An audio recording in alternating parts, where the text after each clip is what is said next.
छात्रों, हम आपके लिए R O A R O pre और मेन दोनों के लिए है ये सामान्य हिंदी की क्लास लेकर आए हैं। और ये दूसरी क्लास है, क्लास सेकंड, हिंदी वर्णमाला विराम चिन्ह। इसमें हम करा रहे हैं आपके लिए हिंदी वर्णमाला विराम चिन्ह। इससे पहले क्लास एक में हम दे चुके हैं इसके बारे में कुछ जानकारी। और अब पहले बताएं हम स्वर की परिभाषा। देखिए, जिन वर्णों का उच्चारण बिना किसी अवरोध के स्वर की परिभाषा।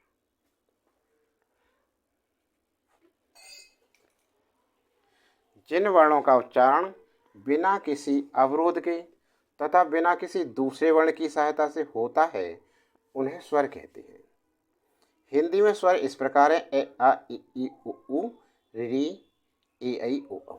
संख्या इनकी होती है 11। देखिए, जिन वर्णों का उच्चारण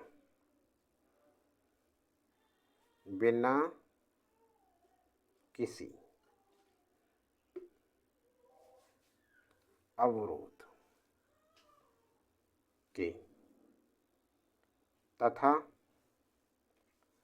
बिना किसी दूसरे वर्ण की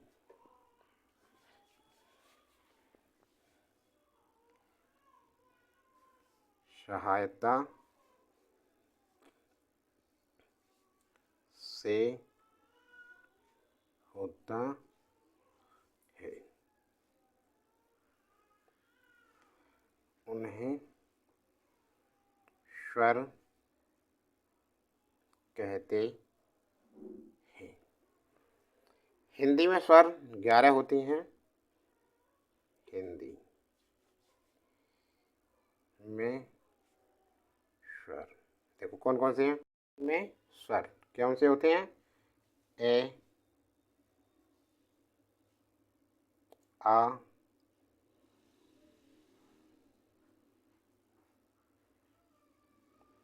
इ, ई, उ, ओ, री, ए, ऐ, ओ, औ। और ये संख्या कितनी होती है इनकी? 11। देखो 1 2 3 4 5 6 7 8 9 10 11। ह्रस्व स्वर, जिन स्वरों के उच्चारण में कम से कम समय लगता है उन्हें ह्रस्व स्वर कहते हैं। ह्रस्व स्वर की परिभाषा क्या होती है? ह्रस्व स्वर की परिभाषा: जिन स्वरों के उच्चारण में कम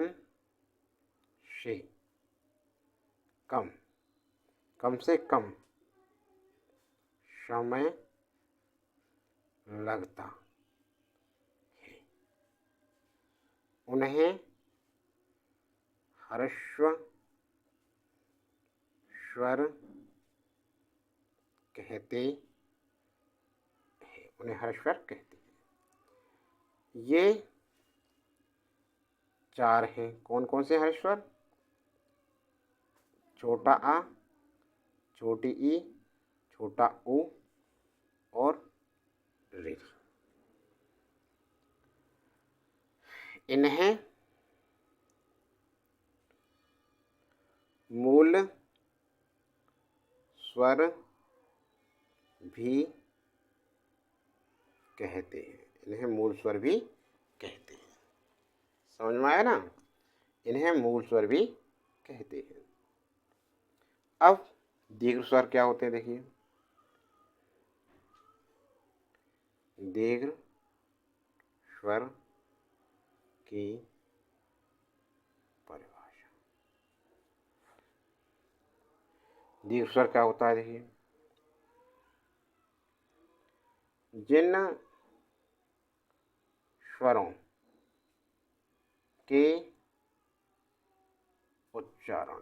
के उच्चारण में ह्रस्व स्वरों से अधिक समय लगता है उन्हें दीर्घ स्वर कहते हैं। और भाई ये क्या होती है इनकी संख्या, ये हैं दीर्घ स्वर कितने हैं, 7 है। कौन कौन से हैं, तो यह बड़ा आ, बड़ी ई, बड़ा ओ, ए आई और ओ औ, ये है। देखो 1 2 3 4 5 6 7। अब आती है पलुत स्वरों की परिभाषा। पलुत स्वर क्या है? पलुत स्वर की परिभाषा देखो, जिन स्वरों के उच्चारण में दीर्घ स्वरों से भी अधिक समय लगता है उन्हें पलुत स्वर कहते हैं। प्राय इनका प्रयोग दूर से बुलाने के लिए किया जाता है। जैसे कौन से होते हैं, जैसे एग्जाम्पल देखो इसका, जैसे उदाहरण, हे राम, हे राम, ओम, ये पलुत शब्द होते हैं।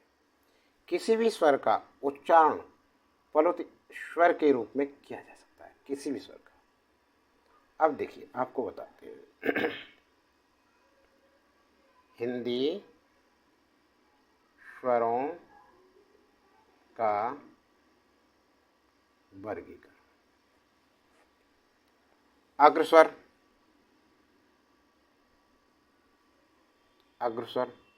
ये क्या होता है, जीव के अगले भाग से।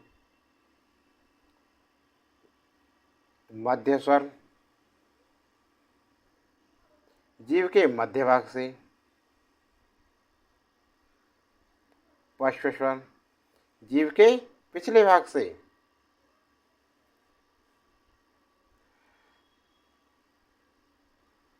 संवृत, मुंह कम खुला हो, कौन से होते हैं, जैसे ई, ऊ, ये संवृत होते हैं। विव्रत,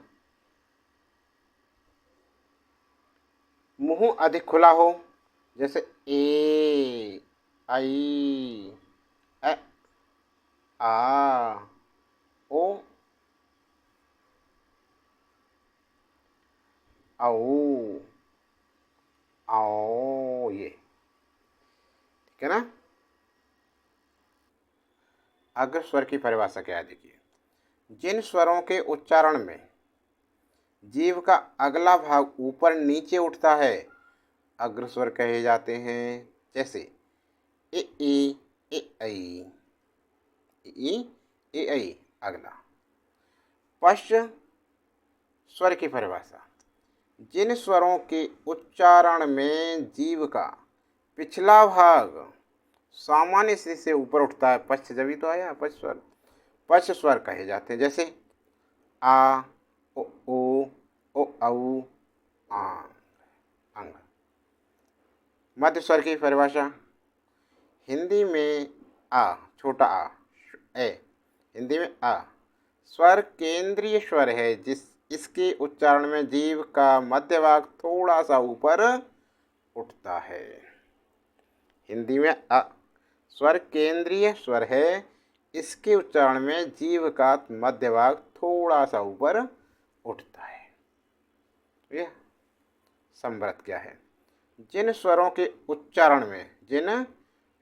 उच्चारण में मुख सबसे कम खुलता है, जिन स्वरों के उच्चारण में मुख सबसे कम खुलता है, जैसे इ, उ, छोटी बड़ी ई, बड़ा ऊ, स्वरों के उच्चारण में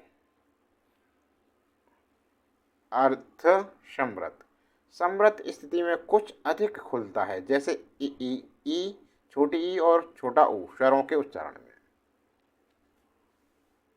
विव्रत जिन स्वरों के उच्चारण में मुंह सबसे अधिक खुलता है, जैसे आ, बड़ी ए, बड़ा ऊ, औ के उच्चारण में, आ, आई, औ के उच्चारण में अर्धविव्रत विव्रत की तुलना में थोड़ा कम खुलता है, जैसे ए, ओ, आ के उच्चारण में।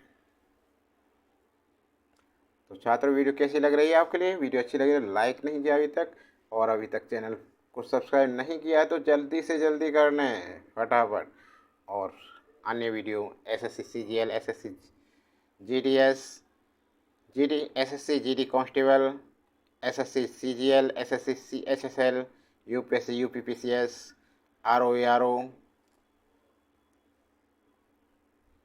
UP police constable, UP SSSC PAT, अन्य प्रतियोगी परीक्षाओं की क्लास देखने के लिए हमारे चैनल की प्लेलिस्ट में जाएं, और वहां सभी क्लास दी हुई हैं, सभी की प्लेलिस्ट बनी है। Trick GS, GK, tricky mathematics और करंट की क्लासें सभी की प्लेलिस्ट बनी हैं, वहाँ पर सभी क्लास हमारी देख सकते हैं। ज़्यादा से ज़्यादा शेयर कीजिए।